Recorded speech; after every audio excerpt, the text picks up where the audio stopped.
औरत को दर्द नहीं होता। ये कहानी रिया की है, जो कि एक बड़ी बिजनेस विमेन है। उसको किसी के दर्द से कोई फर्क नहीं पड़ता।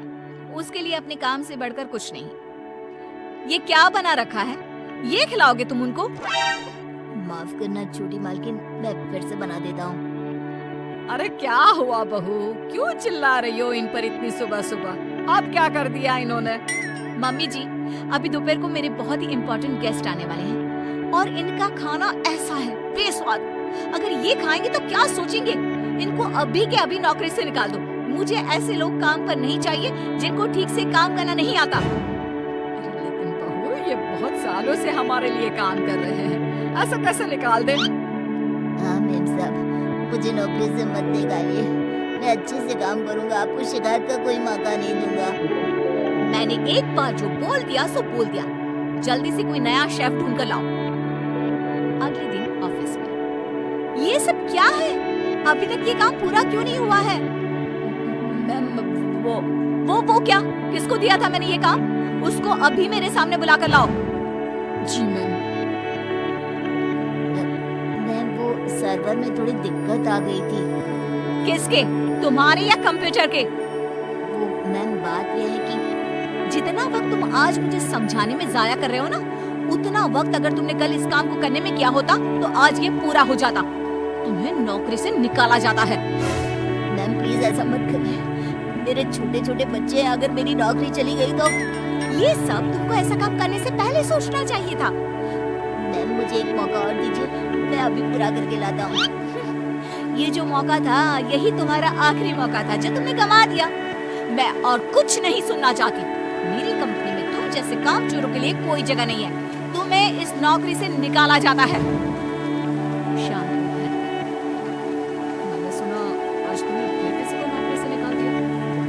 अरे हमारी पॉलिसी है ना, हमारी कंपनी लोगों के इमोशंस का भी ध्यान रखती है। इमोशन कुछ नहीं होता। कमजोर होते हैं वो लोग जो ऐसे काम करते हैं। और नौकरी से निकाल दिया तो इसमें कोई नई बात नहीं। जिस तरह घर को साफ करने के लिए गंदगी बाहर फेंकनी पड़ती है, उसी तरह कंपनी को आगे बढ़ाने के लिए यूजलेस लोगों को कंपनी से बाहर निकालना पड़ेगा। लोगों की तुलना गंदगी से कैसे कर सकती हो? जिस स्पीड से तुम लोगों को निकालती हो, मुझे डर है कि किसी दिन कंपनी के सभी लोग ही ना निकल जाएं। फिक्र मत करो, ऐसा कभी नहीं होगा। ऐसी बड़ी कंपनी में काम करने के लिए लोग तरसते हैं। जिनको नौकरी लग जाए वो खुशी से पागल हो जाते हैं। तो ऐसी कंपनी कभी खाली हो ही नहीं सकती। वैसे भी मुझे किसी की इमोशन से कोई लेना देना नहीं है। लेकिन बहू, तेरे स्वभाव को देखकर लगता है कि जरूर खाली होगी। अरे बहू, लोगों को दर्द होता है तो ये क्यों नहीं समझ पाती है? मम्मी जी, आप कब आई? आपको क्यों ऐसा लगता है? दर्द वर्द कुछ नहीं होता।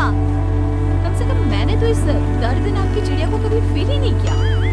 क्योंकि बहू तो दूसरों की भावनाओं की कदर नहीं करती। दूसरे क्या सोच रहे हैं, क्या कर रहे हैं, वो क्यों नहीं कर पा रहे हैं, किसी की परवाह नहीं करती। ऐसा नहीं होता बहू। तो मम्मी जी, आप कह रही हैं कि मैं दूसरों की पर्सनल कामों के लिए अपना काम रोक दूं और उनसे उनका दुखड़ा सुनूं? हाँ बताओ भी, क्या हुआ? नो वे बेटा, मेरा मतलब ये है कि तू बस एक गलती होने पर लोगों को काम से निकाल देती है। ये भी नहीं सोचती कि अगर उसे काम से निकाल दिया तो उसका घर कैसे चलेगा, वो अपने बच्चों की फीस कैसे भरेगा। मम्मी जी, आपका मतलब है वो कितनी भी गलती करे मैं उनको माफ कर दूं और वापस ले आऊं? मम्मी जी, अगर मुझे ऐसा ही करना होता तो मैं कंपनी नहीं खोलती, कोई धर्मशाला खोलती, ताकि जिसका जब मन करे आए और जब मन करे जाए। माँ का वो मतलब नहीं है। माँ बस इतना बोल रही है कि अगर वो गलती करते हैं तो उनको डांट लिया करो, समझा दिया करो। लेकिन नौकरी से निकालना बहुत ज्यादा नहीं हो गया? मम्मी जी, आपको भले ही ऐसा लगता हो, लेकिन मैं इतनी बड़ी कंपनी ऐसे ही नहीं चला रही हूँ। ऐसे बहुत देखे मैंने और मैं ये अच्छी तरह जानती हूँ कि ये कैसे सुधरेंगे। इसलिए आप चिंता मत कीजिए और आप प्लीज मेरे कामों में दखल मत दीजिए। मुझे अच्छी तरह पता है कि मैं क्या कर रही हूँ।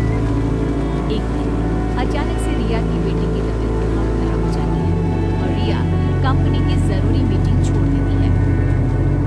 बहू, तू यहाँ क्या कर रही है? तेरी तो बहुत जरूरी मीटिंग थी ना? मम्मी जी, आप ऐसे समय में मीटिंग की बात कैसे कर सकती हैं? और मेरी बेटी कहाँ है? क्या हुआ है उसको? डॉक्टर ने क्या कहा? क्यों अचानक से बेहोश कैसे हो गई? उसका बीपी लो हो गया, जिसकी वजह से वो चक्कर खाने लगी और उसको थोड़ा बुखार भी। अच्छा हुआ, कोई ज्यादा घबराने वाली बात नहीं है, मैं तो डर ही गई थी। और बहू तेरी मीटिंग, उसका क्या हुआ? तुझे तो भारी नुकसान हो गया होगा। होने दीजिए मम्मी जी, मेरे लिए इस वक्त मेरी बेटी से बढ़कर कुछ भी नहीं है। ऐसी मीटिंग्स तो फिर आती रहेंगी। लेकिन बहू, कुछ दिनों पहले तुमने ही कहा था कि किसी के निजी काम के लिए तुम्हारा काम नहीं रुकेगा, तो फिर ये सब क्या है? मम्मी जी, आपको क्या हो गया है? ये किसी का भी निजी काम नहीं है, ये मेरा अपना निजी काम है। वही तो बहू, जब तुम्हारा काम था तो तुम सब कुछ छोड़कर यहाँ आ गई, और तुम चाहती हो कि दूसरों के घरों में कितनी भी परेशानी दिक्कत आ जाए, वो उसको छोड़कर अपने काम को पहली ड्यूटी समझे। लेकिन वही चीज अगर तुम्हारे साथ हो तो तुम अपनी पहली जिम्मेदारी अपने परिवार की तरफ समझती हो, उसके बाद तुम्हारा काम। ये कैसी नाइंसाफी है? उनके साथ तुम करो तो ठीक और वो करे तो गलत। आप सही कह रही हैं मम्मी जी, मैंने ये बात कभी समझी ही नहीं। अब तो समझ गई ना? अब से उनके साथ कुछ ऐसा मत करना, उनकी भी परेशानी समझने की कोशिश करना। हाँ मम्मी जी, अब मैं सब समझ गई हूँ। मुझे अपनी गलती का एहसास हो गया है। शायद सही कहते हैं लोग, जब तक वही दर्द आप खुद न झेलो तब तक आप दूसरे के दर्द का अनुमान नहीं लगा सकते। मुझे ये देखकर अच्छा लगा बेटा कि तुम्हें बहुत जल्दी अपनी गलती का एहसास हो गया।